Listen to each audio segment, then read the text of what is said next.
Several years back, Lawrence Ho, who's one of the gaming magnates or tycoons in Macau, made an interesting decision to look at the opportunities here in Russia, and more specifically in the Russian Far East in the Primorye province, as one of the integrated entertainment zones in the Russian Federation, and one of the few places where gambling has remained legal. Mr. Putin himself has said that the rise of Siberia and the Far East is one of the national priorities for the Russian Federation going into the 21st century. And to that end, we've seen significant investment in infrastructure within the region. We've seen also a big focus on the Eastern Economic Forum and developing further ties for Primorye, Vladivostok, and Eastern Russia as a gateway to Asia. And to take advantage of the outbound tourism, as well as the development of tourism within the Russian Federation. This is a quick photo of our resort in the front there. And Summit Ascent is the majority owner of this resort. We own around 60% of the actual property. In 2011, Mr. Lawrence Ho became Summit Ascent's largest single shareholder. And in 2013, we became actively involved in developing this project. This was a completely self-developed project, and also we currently manage, own, and operate this project. We opened for business in October of 2015, and it's the first integrated resort in Vladivostok and indeed in the entire Russian Far East. And we expect to maintain our monopoly there until at least 2019. We are really focused on leisure integrated entertainment in Vladivostok and the Russian Far East, and the development of tourism in the Russian Far East. So our current property has a building area of around 33,000 square meters. We have 121 hotel rooms, 55 gaming tables, and 286 slot machines, as well as a high-end diamond and watch shop, several other retail offerings, two very high-end restaurants, one a Western restaurant, the other a Pan-Asian restaurant, as well as some other amenities and non-gaming amenities within the property. Our Phase 2 resort, we anticipate will be significantly larger in scope and scale. We expect to have 2 hotels in this property with a total of 500 rooms. We expect also to have MICE facilities and numerous retail and duty-free offerings as well. The thing that most attracted us to this opportunity was the fact that within a 3-hour flight radius, you've got approximately 600 to 700 million population, and it's vastly underserved in terms of gaming opportunities within that 3-hour flight radius. So obviously, you're all aware of the opportunity that Macau has presented, and how Macau has become a massive, massive place for gaming customers, in particular from China. The issue with Macau for the Northeast Chinese, for the South Korean market, and for the Japanese market is that it is not close. It takes a considerable amount of time to get there, and we felt that this created a massive opportunity for ourselves. In addition, there is a new 8-day free e-visa regime under which citizens from 18 countries, and most importantly for us, including mainland China and Japanese citizens, can enter Vladivostok essentially by filling out our e-visa online for free, and can visit Vladivostok for up to 8 days over a 30-day period. And then finally, the Russian government's direct investment within the Primorsky Krai and within the Primorye region made it also attractive. For those of you who haven't been to Vladivostok, let's say for the past 10 years, there are massive changes in the area. You have new roads, new bridges, a new airport, and significantly positive infrastructure. You've got great opera and ballet, a Continental Hockey League level team, you've got a brand new oceanarium, and obviously true natural beauty surrounding the area. The business environment is conducive to our investment. It's got one of the lowest gaming tax regimes in the world, and both the federal and local governments and the regional governments have been very supportive of the project with attractive tax incentives, as well as other supports in terms of policy and so forth. This is just a map of the overall development plan for the Primorye IEZ. Right now, as I mentioned, we are the only operator, and we expect that there may be another additional 2 operators in the region by 2019 or 2020. Leisure and entertainment demand, we've talked about this, or some of the panelists have talked about this earlier today. Outbound tourism and leisure and entertainment demand in China is growing at an extremely rapid pace. And obviously, as mentioned before, with only 5% of Chinese holding passports, has significantly more room to grow. In particular, specific to Primorye, we've seen growth since our opening, dramatic growth in inbound tourism. This is a combination of increased attractions, a better infrastructure, and the local and federal government's efforts to promote tourism to the region. So from 2014 to 2015, we saw tourism grow at a CAGR of nearly 60%, and from 2015 to 2016, further growth of around 45%, albeit off a very low base from the beginning. We feel that there's an enormous growth opportunity also because of the underpenetrated nature and underserved customer base and feeder markets that we're addressing with this resort. So just to give you a quick example, there is basically one integrated resort in Northeast Asia for 35 million residents. Contrast that with the United States, where you have an integrated resort for virtually every 35,000 residents. This is obviously a huge differential. So we've seen flights grow in tandem with tourism growth. And so over the summer months, we saw year-over-year flight growth of approximately 40%.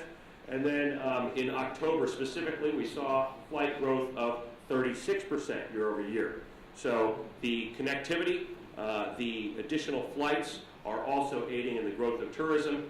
And the now management of the Vladivostok International Airport by the Changi, or Singapore's Changi Airport Authority, has also increased the efficiency and the flight growth and connectivity within Vladivostok. As I mentioned, the federal government and the local government have been very supportive of the development of our property, of the development of tourism in the area, and obviously there's still significant work to be done, but all signs are moving in the right direction for the most part, with the e-visa regime, the improvements in infrastructure, and obviously the ongoing growth in flight connectivity and growth in tourism. Just some more shots of our actual resort and some of the events that we've hosted at the resort.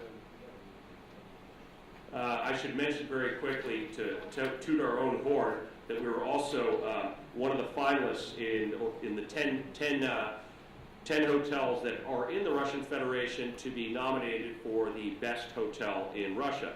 I think we're the only hotel, actually, I know we're the only hotel in the entire Russian Far East to be nominated for this award as well. More shots of the non-gaming facilities, including the bars, the restaurants, and our virtual golf center. Given that there's no actual golf courses within the region, our initial project was to put in a virtual golf center to satisfy the demand of the Korean and Chinese customers that do come to our property. We also have a very high-end jewelry shop with pricing that is competitive with Macau, Hong Kong, Korea, and other areas as well, with high-end watches, high-end diamonds, and this is backed by a company called Domino, which is actually backed by Alrosa, which I think many of you would be familiar with. Financially and operationally, while it hasn't shown the explosive growth that we originally anticipated in the Russian Far East and for this property, the property actually has been profitable pretty much since day one.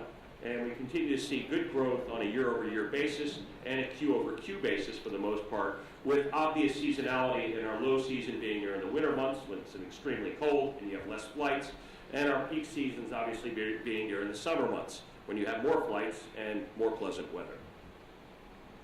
Our daily visitation is running at around 700 to 800 to 900 people per day. Our hotel occupancy during the week is just over around 40%, and on weekends we're at, in many cases, at or or at maximum capacity, either 90 to 100%, in some cases even over 100% occupancy. Gaming revenue is really what drives our ability to sustain this place and really to deliver a decent ROIC to our original investors. And by the way, I should add that Summit Ascent, this was done completely through equity financing. We did not use any debt. So Summit Ascent currently has no debt, and we have very low account receivables because we do not provide credit to our gaming customers either.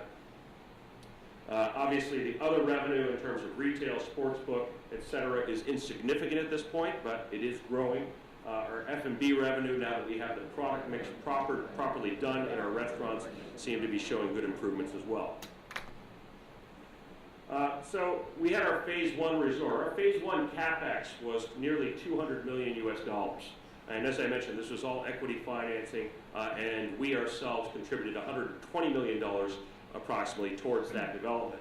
Our phase two, we expect to do in two phases, or two stages, phase 2A, if you will, and phase 2B. Our phase 2A property, given the constraints we have on hotel rooms over the weekends in particular, is really focused around providing more accommodation in the area.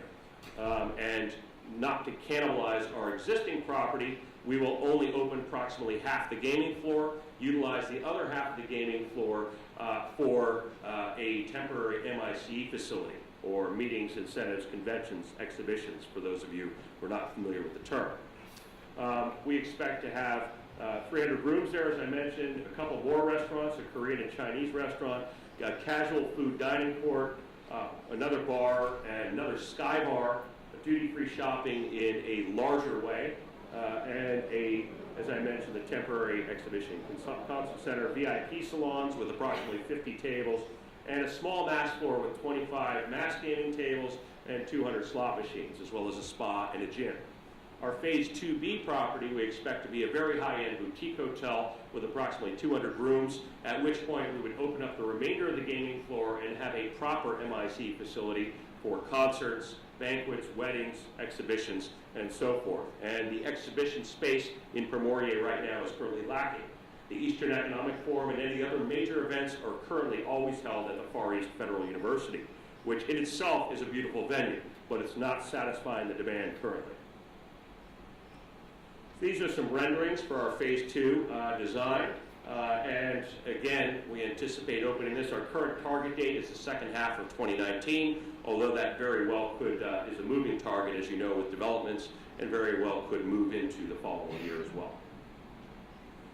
What do we need to really make this successful?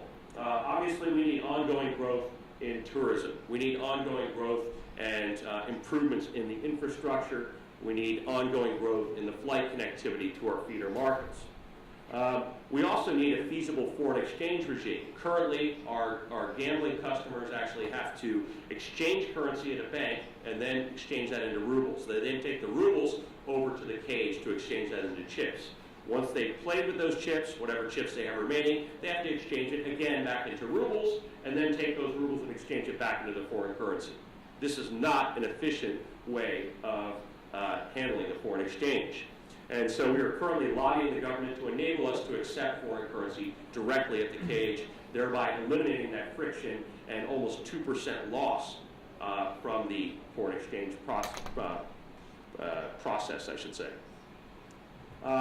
As I mentioned before, the e-visa regime is a nice intermittent step to a full free, visa-free access for Primorye, which was the original idea, and what the government had originally said they were going to do, was basically enable everyone to come in there as part of the free port scheme. So this is an intermittent step. We need a full visa-free regime to enable, in particular, the customers that we have from China, South Korea, and Japan to enter without any issues. South Koreans already can do so under the mutual recognition program, under which South Koreans can visit Russia and Primorye for 60 days without a visa. But certainly we've seen incremental improvements since August, when this new e-visa regime was implemented, in particular visitation from Japan and also individual visitors from China. There's been a lot of talk about increasing the gaming tax, and I think this is something where this is not well thought out. If they were to raise the gaming tax right now, it would negate future investment, I believe, in this IEZ as well as other IEZs in the Russian Federation, and it would have the counterproductive effect of limiting future investment from foreign investors. As we've told our friends in the government, we cannot tell you how to run your country, we cannot tell you what policies to implement, but we do have a choice as to where to deploy our capital. And if Russia is not attractive as a place to deploy capital, then we'll have to find other attractive markets in which it makes more sense from an ROIC standpoint and so forth.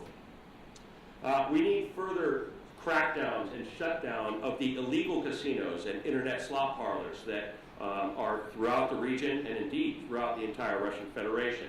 Currently, the enforcement on this is relatively lax, and we're also seeing relatively lack of stringent sort of penalties and minimal penalties, so that there's not a true disincentive for the destruction and eventual closure of these things.